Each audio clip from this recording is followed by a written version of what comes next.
कैलास राणा शिवचंद्रमौळी फणींद्र माथा मुकुटी झळाळी कारुण्य सिंधू भवदुःखहारी तुझ वीण शंभो मज कोण तारी. नमस्कार सर्वांना, श्री स्वामी समर्थ.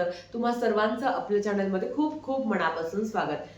यंदा 17 ऑगस्ट 2024 ला आलेला आहे पहिला श्रावणी सोमवार. श्रावण महिना हा भगवान शंकरांच्या अंमलाखाली येतो. श्रावण महिना याला सणांचा राजा म्हटला आहे.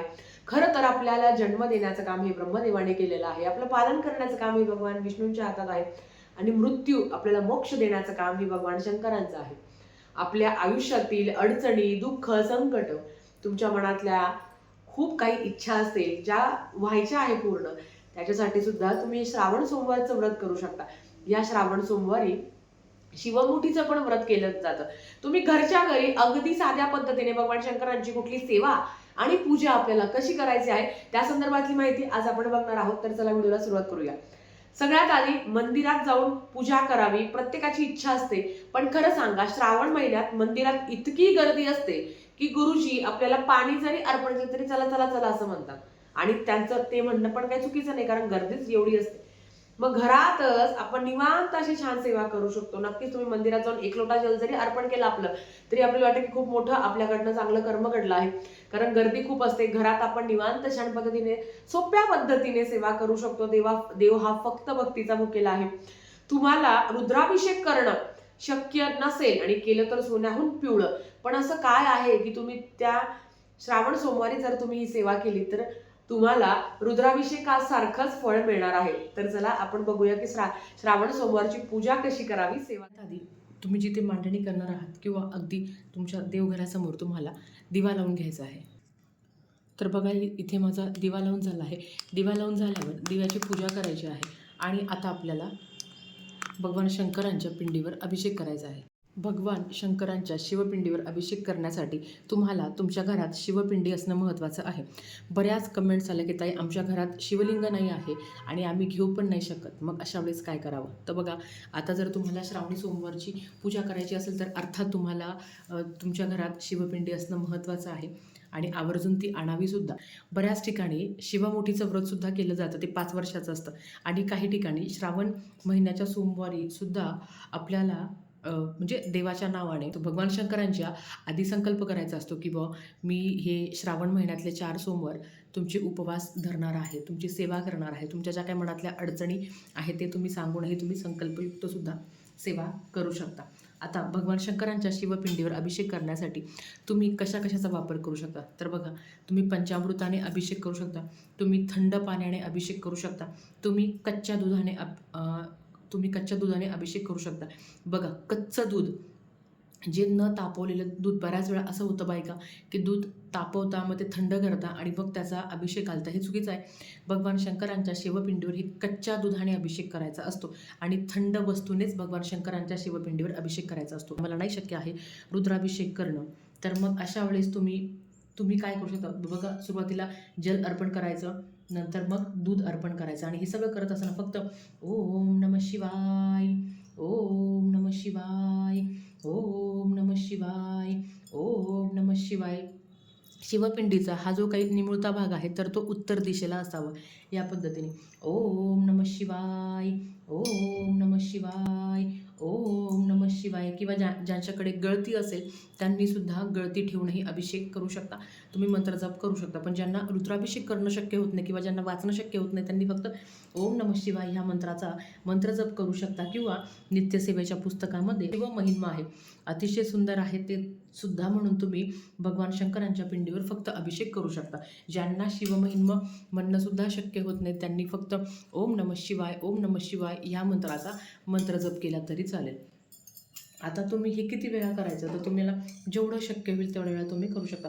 ओम नमः शिवाय, ओम नमः शिवाय, ओम नमः शिवाय या पद्धतीने.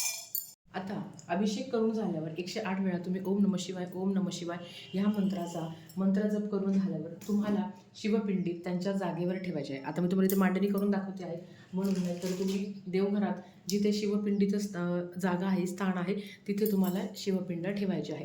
त्याच्या आधी तांदूळ घ्यावी आणि तांदळावर तुम्हाला शिवपिंडी ठेवायची आहे. खाली आपल्याला हळदी कुंकू टाकायची गरज नाही. या पद्धतीने आता हे झाल्यावर आपल्याला भगवान शंकरांना सर्वात आधी तर भस्म अर्पण करून घ्यायचं आहे. आपल्याला माहीत आहे की आपण भगवान शंकरांना नेहमी भस्मच अर्पण करतो. भगवान शंकरांना चंदन किंवा भस्म अर्पण करायचं असतं. तर आता 3 बोटांनी भस्म अर्पण करतो. आता हे भस्म जेव्हा लावून घेतो आपण भगवान शंकरांना, तर ह्या 3 बोटांनी मधल्या ब्रह्मा विष्णू महेश ह्या 3 बोटांनी आपल्याला भगवान शंकरांना भस्म अर्पण करून घ्यायचं आहे. आता आपली शिवपिंडी जरी छोटी असली तरी पण आपल्याला 3 बोटांनी भगवान शंकरांना भस्म अर्पण करून घ्यायचं. जर तुमच्याकडे वस्त्र असेल तर तुम्ही भगवान शंकरांना वस्त्रसुद्धा अर्पण करू शकता. वस्त्र म्हणजे काय? कापसाचं वस्त्र जर तुमच्याकडे असेल तर तुम्ही भगवान शंकरांना अर्पण करू शकता. बघा काय होतं ना, आपल्याला खूप हौस असते की ज्या परमेश्वराने आपल्याला इतकं दिलं आहे तर आपणही त्यांना खूप काही देणं लागतो. आणि खरं तर देवाला काय प्रिय आहे? तर देवाला फक्त तुम्ही प्रिय आहात, तुमची भक्ती प्रिय आहे.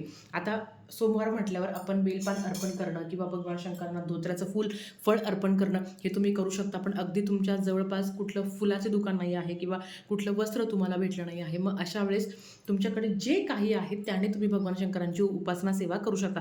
कारण शेवटी देव हा फक्त भक्तीचा भुकेला आहे. बाकी हे जे काही करतो, फूल असेल फळं असेल, तर जे परमेश्वराने बनवलं आहे तेच आपण परमेश्वराला देत असतो. म्हणून या गोष्टीपेक्षा भगवान शंकरांना तुम्ही जास्त प्रिय आहे. तर तुमच्याकडे पांढऱ्या रंगाचं फूल असेल तर नक्कीच तुम्ही ती भगवान शंकरांना अर्पण करून घ्यावं. असेल तुमच्याकडे तर नक्कीच, नसेल तर मग काहीच हरकत नाही. आता धोत्र्याचं फळ किंवा फूल असेल तुमच्याकडे तर ते पण तुम्ही भगवान शंकरांना अर्पण करू शकता. आता मी हे फक्त सुशोभीकरणासाठी फुलं ठेवलेले आहे. तुमच्याकडे असेल तर तुम्ही ठेवा, नाही ठेवलं तरी चालतं. आता फूल अर्पण करून घेतल्यावर आपल्याला भगवान शंकरांना बेलपान अर्पण करायचं आहे. आता बेलपान अर्पण करताना अर्थात आपण शिव अष्टोत्तर नामावलीचं पठण करावं. बेलपान अर्पण करताना बेलपान हे तुटलेलं नसावं. त्याचा जो वरचा देठ आहे तो काढून घ्यावा, जो मी आता काढलेला आहे. आणि या पद्धतीने अगदी एक बेलपान जरी अर्पण केलं तरीच चालेल. 11, 21, 108 असेल तुमच्याकडे जेवढे उपलब्ध होईल तेवढं बेलपान तुम्हाला भगवान शंकरांना अर्पण करायचं आहे. आता बेलपान अर्पण करत असताना अगदी ज्यांना शिव अष्टोत्तर नामावली म्हणणं शक्य होत नाही किंवा ज्यांना येणार नाही त्यांनी काय करावं, तर ओम नमः शिवाय, ओम नमः शिवाय ह्या मंत्राचा मंत्रजप करूनही तुम्ही बेलपान अर्पण करू शकता. बेलपान नेहमी पालथं अर्पण करावं.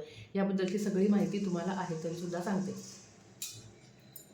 तर या पद्धतीने तुम्हाला भगवान शंकरांना बेलपान अर्पण करायचं. आता बघा, ओम शिवाय नमः, ओम महेश्वराय नमः, ओम शंभवे नमः, ओम पिनाकिने नमः, ओम शशिशेखराय नमः, ओम वामदेवाय नमः. या पद्धतीने तुम्ही भगवान शंकरांना शिव अष्टोत्तर नामावली म्हणून तुम्ही जे काय बेलपान आहे ते अर्पण करू शकता. आता पहिला जो श्रावणी सोमवार आहे जो 28 तारखेला आहे त्याची शिवामूठ काय आहे, तर तांदूळ आहे. प्रत्येक वर्षी आपल्याकडे म्हणजे कधी 4 श्रावणी सोमवार येतात, कधी 5 श्रावणी सोमवार येतात. तर यावर्षी 4 श्रावणी सोमवार आले. 4 श्रावणी सोमवार आलेला आहे. तर आता पहिल्या श्रावण सोमवारीची शिवामूठ ही तांदूळ आहे. तांदूळ ज्याला आपण अक्षता म्हणतो.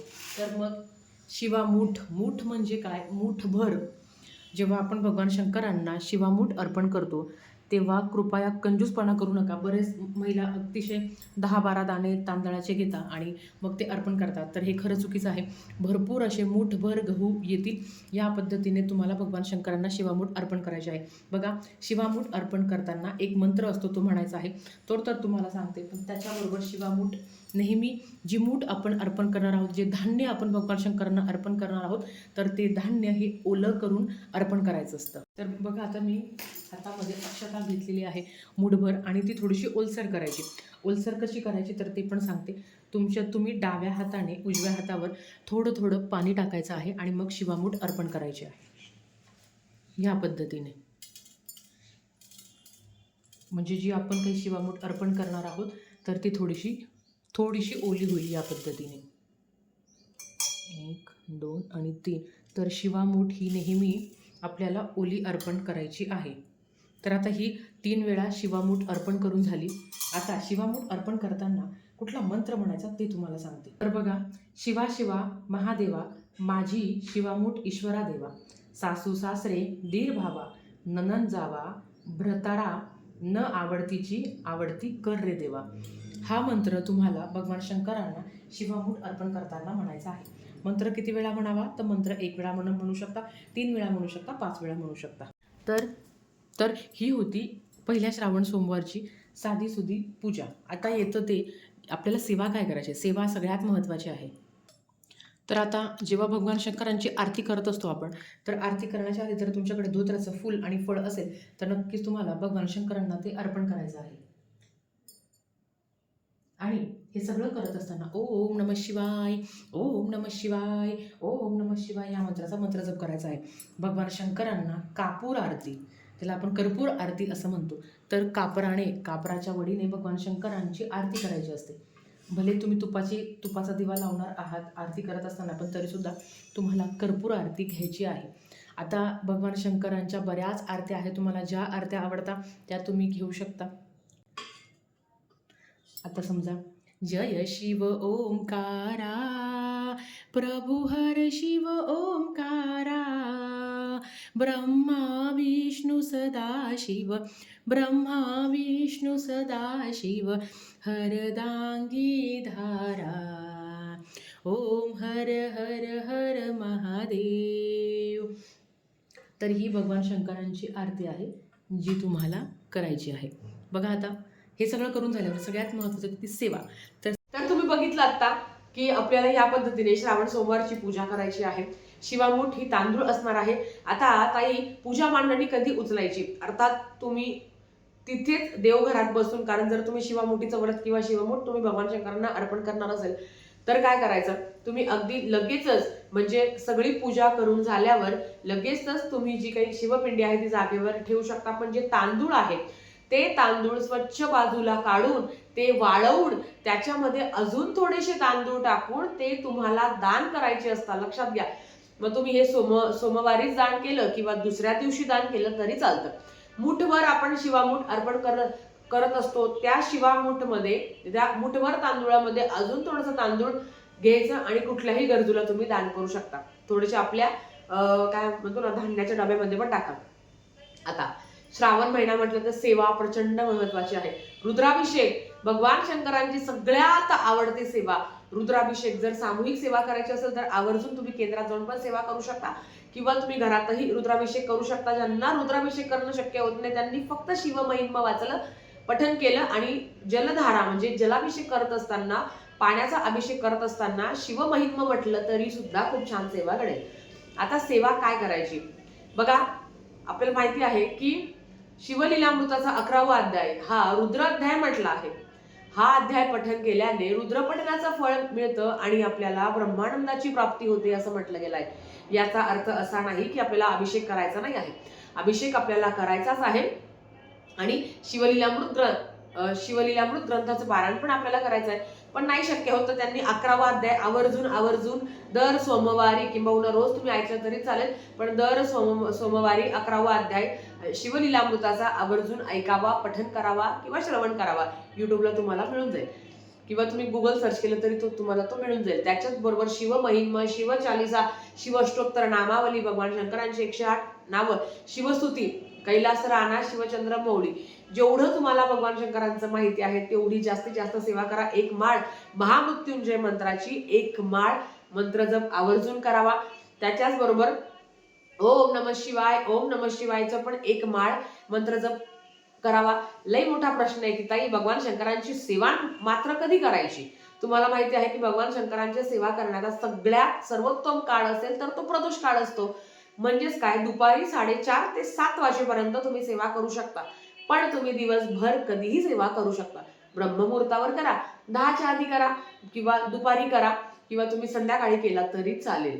शक्यतो भगवान शंकरांची सेवा ही थोडीशी लवकर करा. 10च्या आत केलं तर अतिशय उत्तम, नाही तर डायरेक्ट संध्याकाळी तुम्ही केला. कारण प्रदोष काळ हा भगवान शंकरांच्या सेवेसाठी अतिशय महत्वाची वेळ मानली गेली आहे. जसं जमेल तेवढी सेवा जास्तीत जास्त करण्याचा प्रयत्न करा. भगवान शंकरांची कृपा तुमच्या माझ्यावर राहू दे हीच मी त्यांच्या चरणी प्रार्थना करते आणि आजचा व्हिडिओ इथेच थांबवते. आवडला असेल तर लाईक, शेअर, सबस्क्राईब करा. भेटूया परत अशाच एक नवीन व्हिडिओ सोबत. श्री स्वामी समर्थ.